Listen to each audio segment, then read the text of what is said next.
गाड़ी साफ नहीं करेगा, अब तू करेगा पूरे ऑफिस के लोगों के जूते साफ। समझ में आया? जा ऑफिस के गेट के मेन गेट के बाहर बैठ जा, जा और वहां पे जाके ना सबके जूते साफ करेगा तू बारी बारी से। और जब सबके जूते साफ हो जाएंगे ना, उसके बाद एंड में मैं तुझे तेरे पैसे दे दूंगी। चला जाइए अपनी माँ के पास अस्पताल इलाज कराना, ठीक है? सब देर हो जाएगी, मीन साहब जाने दो ना। मैं तेरे को इतनी जरूरत थी पैसे की तो फिर मुझसे बदतमीजी करे क्यों? चल जा जूते साफ कर, चल। सब मेरी बात। अरे जाना।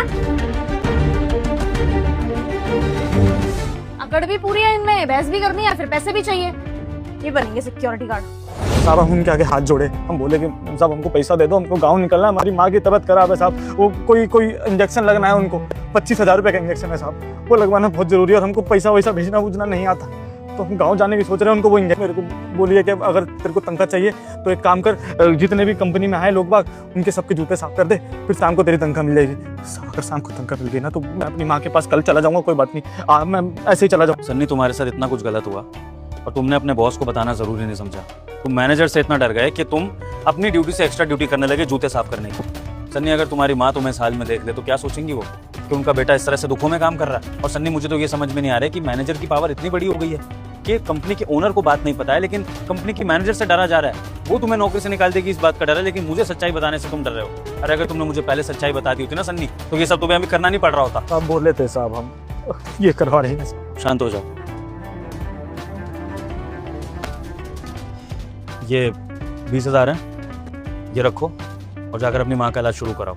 अभी फिलहाल मेरे पास कैश इतना ही है, तुम्हें जितने और पैसों की ज़रूरत पड़ेगी सारे के सारे मैं तुम्हारे अकाउंट में ट्रांसफ़र कर दूंगा। इसके अलावा तुम्हारी सैलरी जो रुकी हुई है वो भी ट्रांसफ़र होगी और जितना भी तुम्हारी माँ के इलाज में खर्चा आएगा सारा खर्चा हमारी कंपनी उठाएगी इस बार। और फटाफट अपनी माँ के पास पहुँचो। साहब हम जाएँ?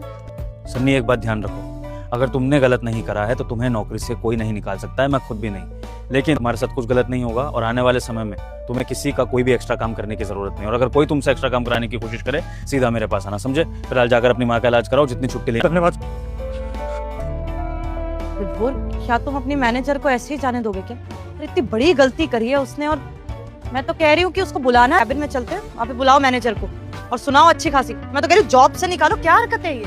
जितना कैबिन में जाने की जरूरत ही नहीं है, क्योंकि मैनेजर साहिबा को यहीं पर बुलाया जाएगा और यहीं पर उनसे बातचीत करी जाएगी। हाँ हिमांशी, जरा मेन गेट पे आना। रुक जा बेटा, मुझे देखकर इग्नोर मत कर। वीडियो को लाइक करके चैनल को सब्सक्राइब कर दें, तेरे घर में धन की बारिश होने लगेगी। अभी आओ फटाफट।